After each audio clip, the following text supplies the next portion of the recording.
A lot of us, when we think about bullying, we think about the school, the backpack, kid getting thrown in the toilet, but we don't remember our childhood and how we were bullied. We were bullied in our childhood if your parents were the type that only said something good about you when you did something good, and when you did something bad, they met you with silence. Or they didn't even get what they wanted from you and they just meet you with silence. That's selfish parenting. A lot of us had selfish parents. And to combat that, you don't. You don't combat that. That's the key thing. Because when you start reacting to that emotional pain, you make things worse for you and your nervous system because you're going into stress mode. The thing is, you got to sit with this feeling whenever you have flashbacks of your parents doing all this. Sit with this feeling and look around you. You know, when people don't want to be a part of you, they don't welcome you. You know, sit with that feeling. Like, man, how did I get here? Reflect on that, man.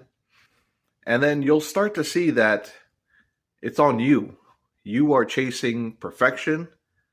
You are chasing approval. And we all do it. We're kind of guilty of it. Like maybe join a gym and we look at somebody else and we're like, man, I'm kind of grateful that I can lift a little bit more than him. Or maybe at work, you see someone at work and you're like, oh, I'm a lot better than that guy. But what if I told you that's the wrong mentality to have?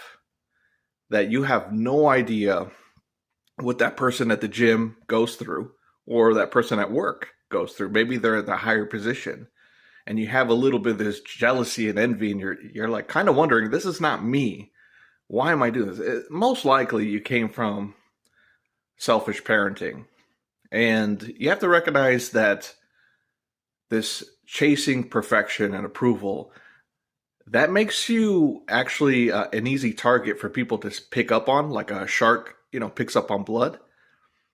People recognize that, like, oh, this person, he just looks for approval all the time and he looks for perfection. And it does something to people where they want to kind of stay away from you, and for a good reason, because that's not how you're supposed to live. Confront those feelings that, man, maybe I felt bullied as a kid and I'm not going to chase perfection anymore. I'm not going to chase performance. I'm going to be myself with the good and the bad. And I'm going to pause and I'm going to reflect.